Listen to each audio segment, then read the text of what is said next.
The discovery of a new exoplanet is no longer big news today. Unless astronomers discover some new, unique, wow. How is that even possible? Planet, otherwise. It's already commonplace.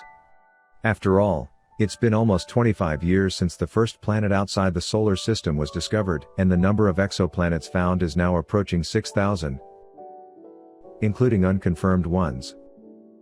All in all, we're full.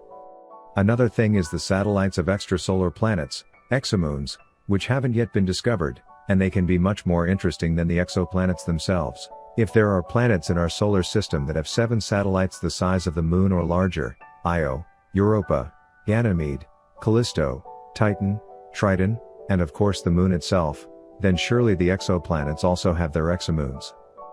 Satellites of planets are interesting because the existence of life is possible on them, even if the planet is gigantic and not adapted for life in any way.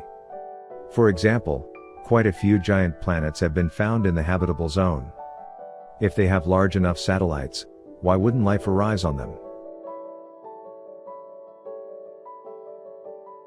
A satellite of a planet can't orbit the planet at any distance. The size of the orbit is limited from above by the so-called Hill sphere, outside of which the satellite leaves the gravitational field of the planet and becomes an independent satellite of the star. Slightly further away are the Lagrange points L1 and L2, where the space telescopes are placed.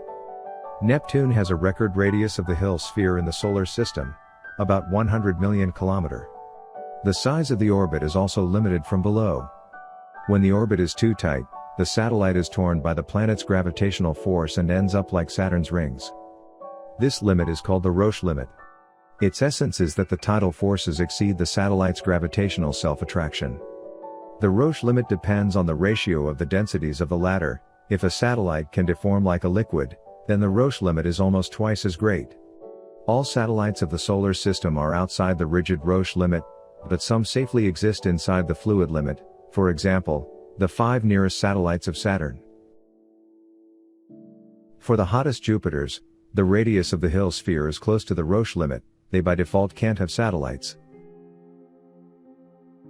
Yet, there are other mechanisms of unstable orbits of satellites, valid in the vicinity of the star, so the probability of the existence of satellites for planets with an orbital period of up to 10 to 20 days during billions of years is negligibly small.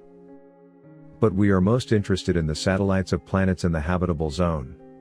That is where their orbits can be stable for many billions of years. So how can we find the satellites of exoplanets?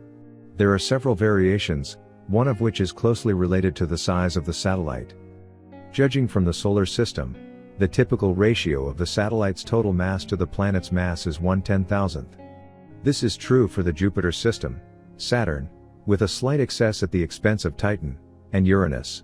Mars and Neptune have smaller masses than their native satellites. Neptune's Triton is not native, it is a captured object of the Kuiper belt. Apparently, such a ratio is natural in the formation of satellites from the dust disk around the planet. The Moon is a special case. Its mass is 2 times greater than the typical mass of the satellites, which speaks in favor of the version of its formation as a result of a catastrophic collision. Then we have the right to expect that the mass of satellites of super-Jupiters with 10 Jupiterian masses, and there are many of them found, will be about the mass of Mars. Such a body may be visible during the transit of a planet. First the star is eclipsed by the satellite, then the planet itself. The effect of the satellite will be 100 times less, but with good statistics of transits, when the planet many times crosses the disk of the star, it can be more or less reliably detected. Of course, a satellite may also be a captured planet. In this case, it may be significantly larger, but hardly anyone can say what the probability of finding an abnormally large captured object is. Another option is the timing of transits. If the satellite advances the planet in its orbit around the star, the transit of the planet comes a little later. If it lags behind, a little earlier. For example, if all of Jupiter's satellites are assembled into one and positioned in place of Ganymede, Jupiter's shift will be about 70 miles, which is reflected in a delay or advance of the transits by about 7 seconds, which is 4 times less than the transit time. This is well beyond the accuracy of the measurements. The satellite must be abnormally large. In general, this method is weaker than the previous one. Planetary satellites basically cannot be detected by the spectrometric method by the star's radial velocity, all conceivable effects from the satellite are negligibly small in this case. There is still a method of gravitational microlensing, but it is based on rare luck. If the background star, not the host star, but a distant one in the background, passes exactly behind the planet with the satellite, then several peaks will appear in the light curve of this star. In general, the first of the above methods, satellite transit, is the most promising.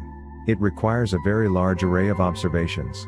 Such an array exists, it is the Kepler archive data.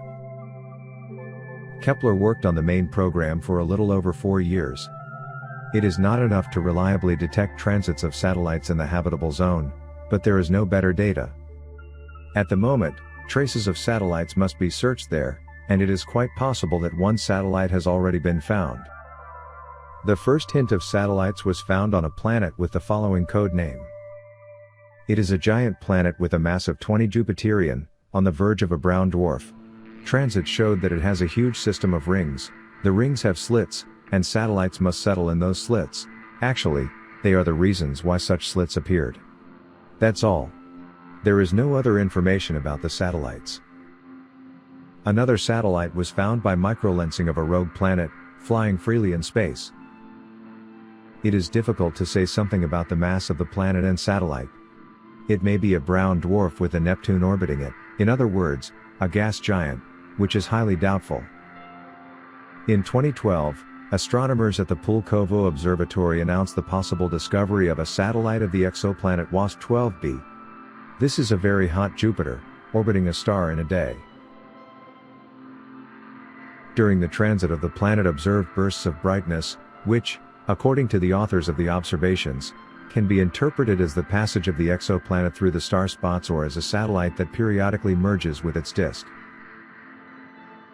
A project was organized to search for exomoons in the Kepler data. The project team did a good job processing the data and seems to have extracted some useful information from it. However, it isn't very optimistic. On the one hand, an indication of a satellite of the planet Kepler 1625b was found. The statistical significance is rather low, considering numerous investigated exoplanets. Moreover, the same study found an anti-satellite on the planet of one of the stars. It is clear that this signal is false because there are no natural phenomena imitating the anti-satellite. Moreover, the planet had only 3 transits, and only one of them is convincing enough. If the effect is confirmed, it will be a Neptune-sized satellite of a planet with a mass of at least 10 masses of Jupiter.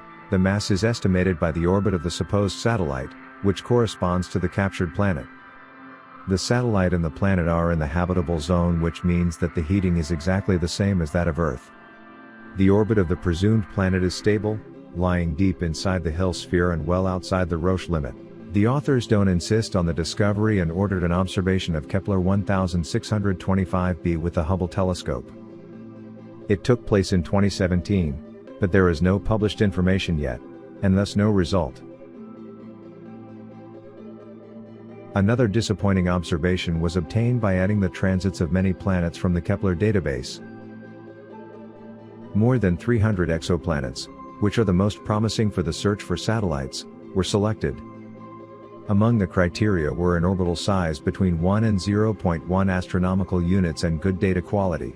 The star dimming from Galileo's analogues of planetary satellites, for example, the planet-sized scaled analogues of Jupiter's satellites, was identified as the effect we were looking for. In this case, the sum of the light curves for all transits of all planets and the sample was taken. Alas, the positive signal is too small, and the result puts a scientifically significant upper limit on the prevalence of large satellites. The fraction of planets with Galileo analogues does not exceed 0.38 at the 95% confidence level. It seems that the lack of exoplanet satellites in relation to Jupiter's satellites is quite real. The simplest explanation is that the population of large exoplanets inside 1A U at Sun-class stars are most likely migrants from more distant regions.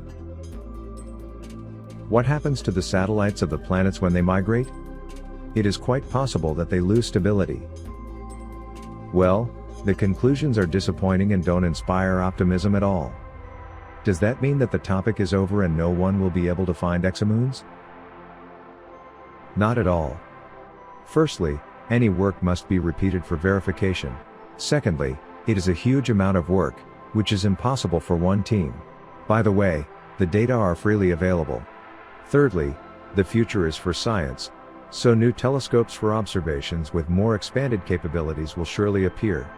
Maybe there will be new, more successful methods of detection. In the meantime, we can only dream and imagine the views there on the surface. A giant planet dominating the sky, visible both night and day, the star itself, or maybe even a few stars illuminating the whole system. For now, we can only fantasize, looking at the artist's drawings, or watching the movie Avatar. But who knows what will happen? Maybe one day we will be able to see it with our own eyes.